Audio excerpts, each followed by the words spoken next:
MUFC. This is Ruby in the house, and it means it's Monday. We have a brand new podcast.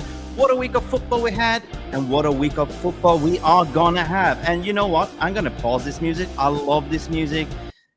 The reason why, because we're gonna talk about Mental United. Look, I have very special guests waiting in the background. I'm gonna bring them in one by one.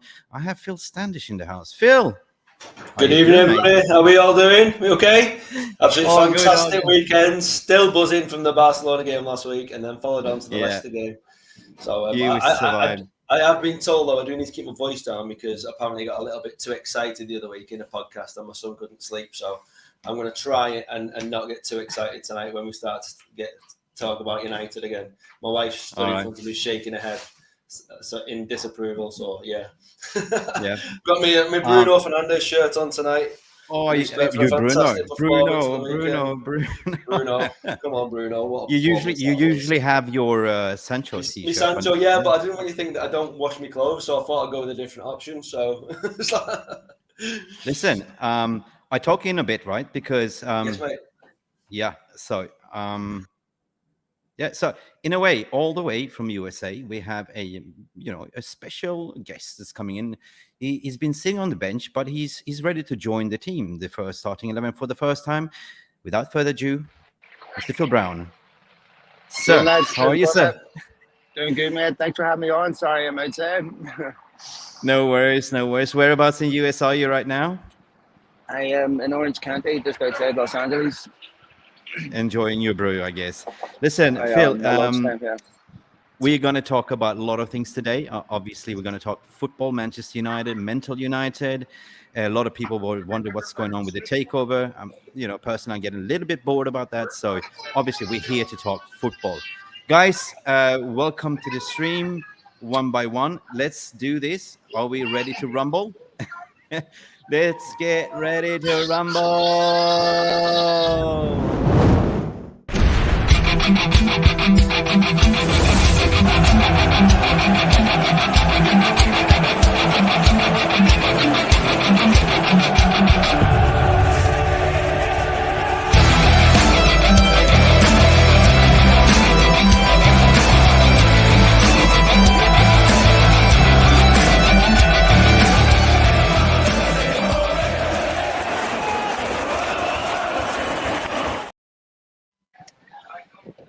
Oh, sorry, I'm doing the air guitar as usual. Guys, Monday, welcome. Guys, talk to me, Phil. We have double Phil in the house here, so who wants to go first? I think we have a few comments. Could you want to go over the viewers' comments, like if they have any questions?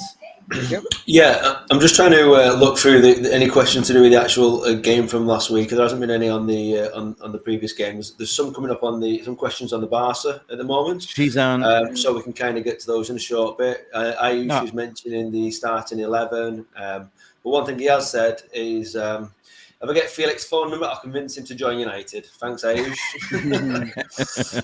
Now he's got his red card out of the way. That's always good. And then, he's just asking about the Barca, the Qatari ownership. Mick, any Qatari ownership update? We said we'll touch upon that in a very short while. And then he starts going on about Barcelona, which we can get to in a short while towards the end of the show. But he has mentioned this. We can lift a trophy in 6 days, Reds, praying for the team. Absolutely. What a feeling that's going to be. Yeah, Sunday. We've got to get through Barcelona first. Get through Barcelona, get through that game, get a good result out of it, move on to the next round of the Europa, and then we can give our full focus to that game. Okay, so we just switch over straight away because I think a lot of people want to know. I mean, it's been spinning around. I mean, we've been covering it a lot. Both me and Phil Brown and yourself, and I mean, we are in a soft deadline, and it's been two. As far as we know, today I think it was the third that came out public. We know it's been Qatari bid. We know it's been Sir Jim Ratcliffe. And what really came out yet today was that there's two separate bill. Phil Brown, and I call you Phil. I don't know. I just call Standish. One was 100% ownership outright without any debts, and this is kind of appealing to the fans. The other one came out that Sir Jim Ratcliffe is only looking to buy out the Glazers shares, which is 69%, and the remaining stays within majority of shareholders. There was also reports coming out that he's going to be bankrolling in terms of he's going to take the debt on INEOS. But from a logic and sense, okay, you can take on that money to your company, but if you look at the return on investment, that money has to be retracted sooner or later back into the company. I mean, there's always been a double process, according to my understanding, is that ideally they came out to look for strategic investments. We saw that with the Apollo Group, that they were acquiring 1 billion to buy out their siblings, and today it came out with what's it called, the consultancy group, the hedge fund, Elliott Hedge, which caused a little bit of a meltdown that they are willing to sort of help the Glazers. But do you think, Phil, that last kind of what we are fearing could be plausible, or do you think that their back's against the wall already, like, in terms of they run the finances to the ground already? I think it's hard for the Glazers to put this genie back in the bottle. Once they come out and say the club is for sale, it's certainly not impossible that they would stay. There's obviously divisions within the family. Most of the siblings want to sell it. Joel and Abby don't. If they could find a plausible way to stay at United, they would. They're not probably that concerned about fan revolt. They've dealt with it before. I assume they'll think it will die down if United win trophies, which I'm not sure it would this time, because United fans have had the carrot dangled in front of them of new ownership. Well, what I would say is a couple of things. The Rain Group only have a remit, only have a mandate to sell the 69% shares of the Glazers. The rest will have to be purchased separately. So when Jim Ratcliffe's talking about buying the majority shares, that's from Rain Group, that's what they're selling. I mean, the Glazers have been selling off parts of United for years. So I have problems with Jim's bid. It doesn't clear all the debt. The logic of him, in some sense, there's similarities between Elon Musk and Tesla, with him borrowing a lot of money to buy Twitter, and then it affecting the stock of Tesla as a result. I'm not sure how that would affect INEOS with Jim Ratcliffe taking on debt to buy Manchester United. I mean, truthfully, it's massively inflated in terms of its value. It's a £2.5–3 billion football club. The Qataris, when the Red Knights wanted to buy United back in 2012, I think it was, the anchor to that was Qatari money. I have serious ethical issues with Qataris buying Manchester United. I have 2 daughters. Any regime that denies their agency, that denies their equivalency, that denies, that they're equivalent to a man is unacceptable to me. Completely unacceptable. Every single person that should buy Manchester United should be vetted to the core. You have to be careful if United gets sold to people like that. If you lose something, you never get back. I, like every other fan, want United to have investment. I want them to have a new stadium. I want them to refurbish Old Trafford. I want them to have the best players in the world, but not at any cost. Like my entertainment, and I love Manchester United in my soul, as most people do, but there comes a point where I'm not going to defend that, because human rights are a serious issue, and I don't want people owning football clubs like that. I've been a virulent critic of Manchester City. I've been a virulent critic of Newcastle. I've also been a virulent critic of the Catholic Church in Ireland for, they traffic children, they rape children, they buried children on marked graves. They've done a lot of nasty shit, and they rightfully should be called out on it. So there is no safe haven for me for people that do these types of things, regardless of who you are. I don't want to see that type of ownership at Manchester United. I think United have socially, I've always stood for something. I loved it when they opened Old Trafford for the homeless during the winter. During COVID, when they supported social programs that Marcus Rashford did. I think that matters. And football is entertainment. It's not more important than human rights. And I think, but I don't think it will be stopped. I think eventually the Qataris will own it, because they'll go to a price point that others won't. I mean, the football club is not worth what the Glazers are trying to sell it for. No, not at all. No. Honestly, lads, to me, I would have been very difficult to put a Man United shirt on my daughter's backs, knowing that the people that own the football club don't see them as the equivalent to a man. What do you think on that, Phil? What do you think that, obviously that there's thousands of fans out there who share a very similar view to that. What do you think the stance would be should it go ahead? Is it going to be like, it's hard. so It's when hard. someone returns So, to a club, they forgive them after a short while, sort of thing, after they've, they get the yeah, first goal and they make the first buy and the stadium looks nice and shiny again. And here's the reality. Being whatever, whether it's football, golf, boxing, Formula One, whatever, none of being a football fan or a sports fan is anything to do with logic. It's all to do with emotion, right? So United fans have been separating what goes on the field and off the field for 17 years. So I'm sure lots of people won't care. No, I'm not telling anyone else to feel the way I feel. I'm not telling anyone else they should feel the way I feel.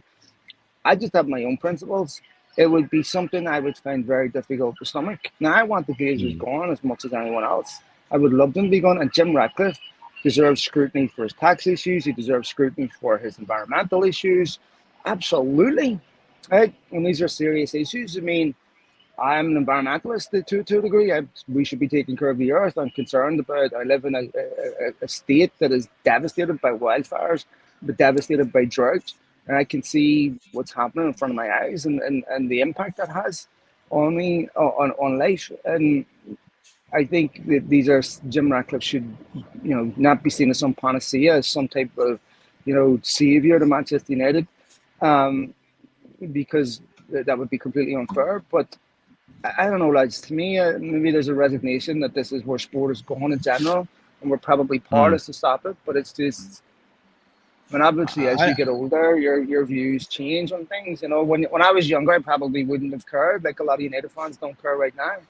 But when you age and you have more life experience and you have your own children, I can't imagine my daughters being denied their agency. I can't score that. But at the end of the day, I hear everyone's thoughts, and we gotta have this adult conversation sooner or later. When I think about it, 17 years under Glazers regime, and the fan base is now debating who is the better owner. I mean, are we kind of losing our ways into what the real thing? What we want is the Glazers to take the circus and the clowns out of town, and start fresh, like with somebody that is willing to invest, because our club, we know, is big enough to be sustainable, right? But mate, you have to understand something. Sorry to interrupt you. There's a lot of people sir. support the team, and there's a lot of people support the club, and they're two different things.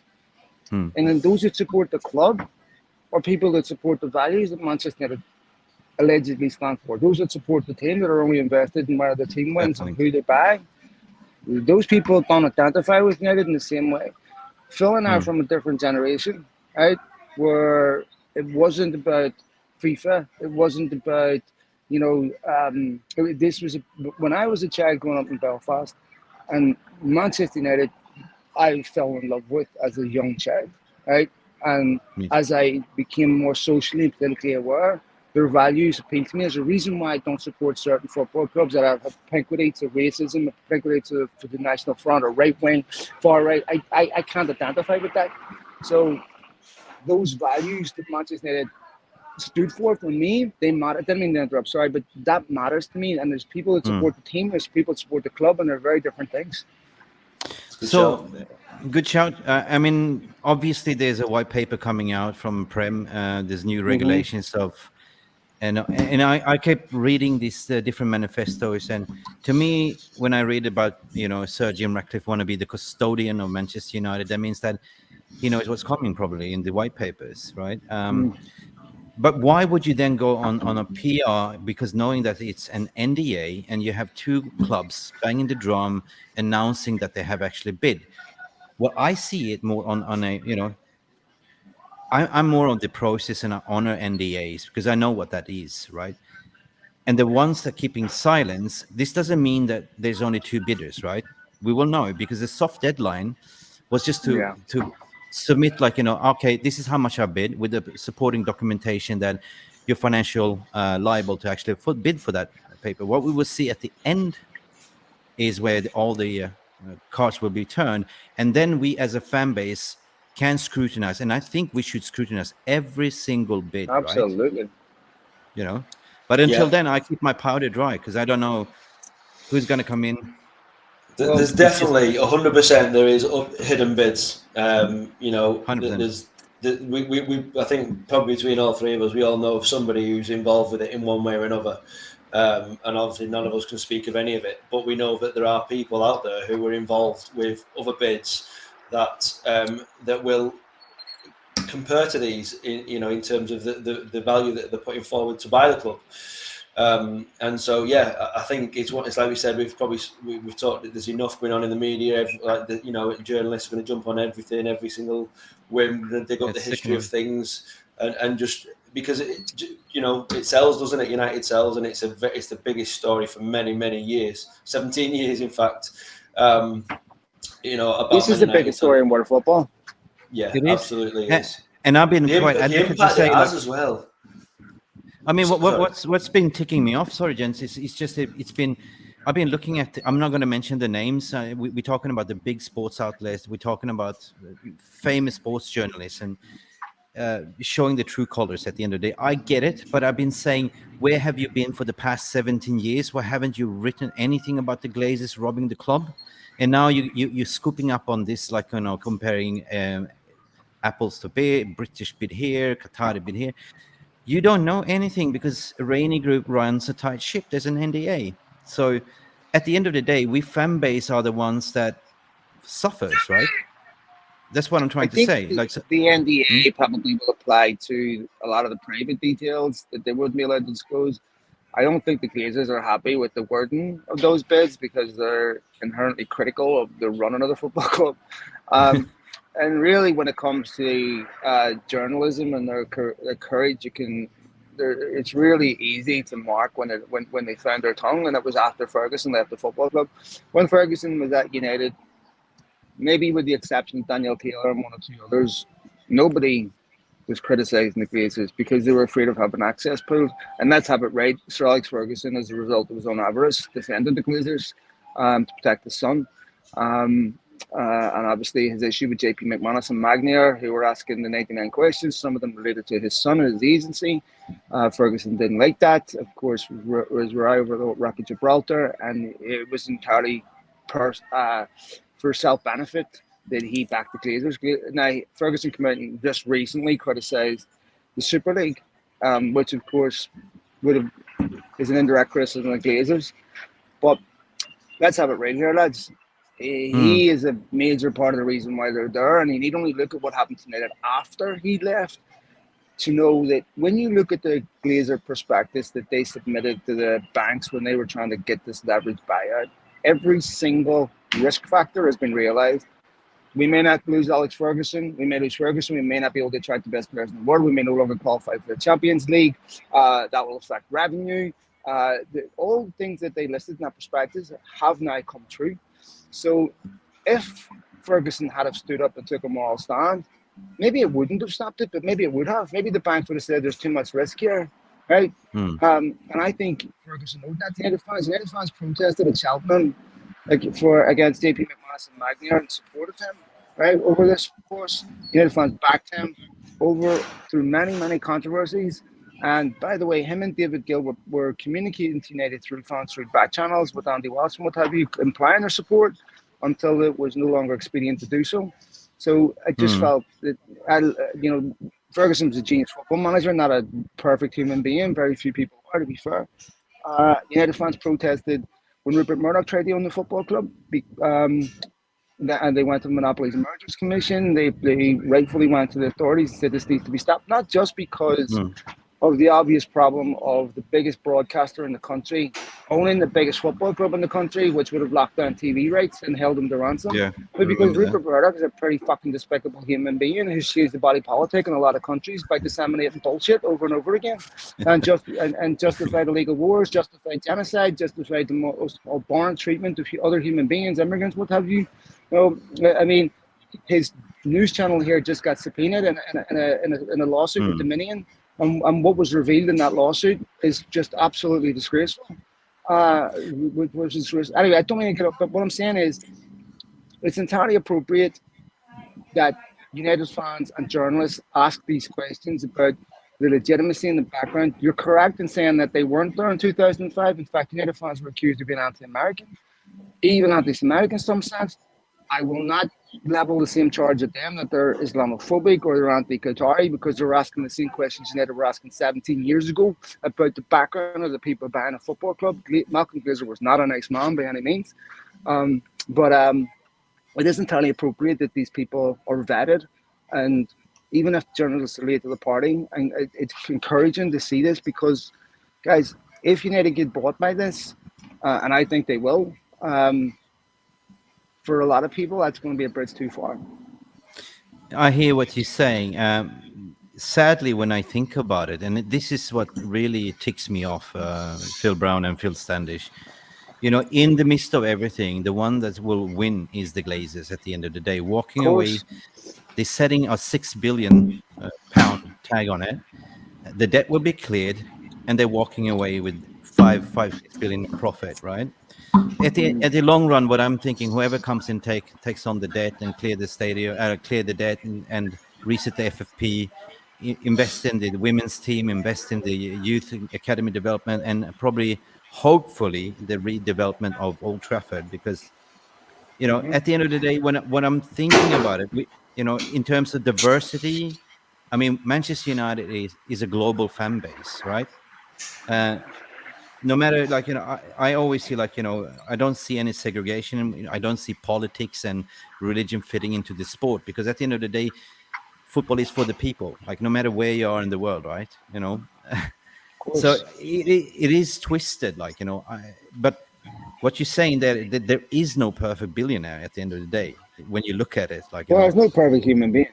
We're all got I don't care if you're a billionaire, a millionaire, or you're 100,000er. There's no perfect human being. We've all got that, yin yang, a bad side to this, and the more money you get, usually the worse that gets, because it exacerbates your own personality. But anyway, I don't know. It is probably inevitable that this was going to happen.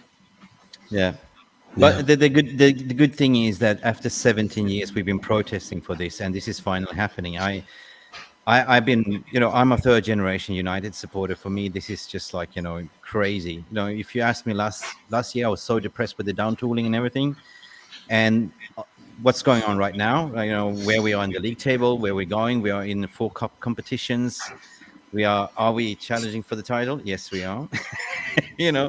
There's a lot of exciting things to consider. So let's move on for this. I mean, let the processes has its place, but I believe in the manifesto: clear the debt, invest in the infrastructure, clear communication, right? Because what you said before, Glazers has not communicated to the fans for 17 years, and this created the toxic divide between the fan base, right? So hopefully we get some TLC. But yeah, no, I think obviously, appreciate you joining us tonight, Phil. Thank you, lads. This afternoon. It's been fantastic having you on the show. Really, Thank really you, appreciate it. Sorry we've ran over. Lads. There's so much to talk over. But thank you very much. Thank you for having me, boys. Enjoy the rest of your trip. Good night. Take care, boys. See you. Bye. Bye-bye. See him. It's brilliant to have Phil Brown's opinions. You can find him in the description, in the link there as well. You can follow me on Twitter. We forgot to ask him. Of course, you can find my Malachins. Yeah.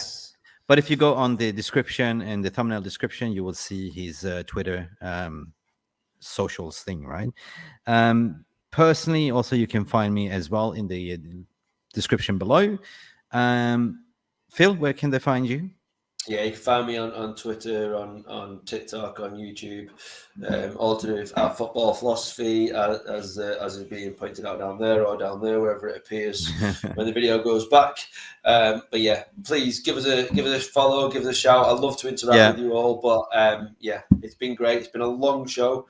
But thank you for anybody who did manage to join us and for your live questions. Really appreciate it. It's the live questions that make the show better. But thank you for your time. That's it. We see you, we hear you, we feel you. We are a global fan base, and we're building community. Just looking ahead, we have a fantastic week of football. We have the takeover to look forward to. We have cup final. We have Wembley. we have Thursday Europa night. It feels good to be a United fan, and that's what we're all about here for. No matter if you're big or small, you want to come on the show, drop us a DM on Twitter. And this is Mick Ruby. Next is my co-captain Phil Standish. Guys, like and subscribe to this video and support the team, because that's what we do here. Thank you so much for coming by, Phil. Have a lovely evening. Speak to you soon. Yeah. Good night, everybody. Good night, everyone. See yous. Thank you so much for stopping by and watching Mufc Realist TV. Don't forget to like and subscribe and follow us on the socials.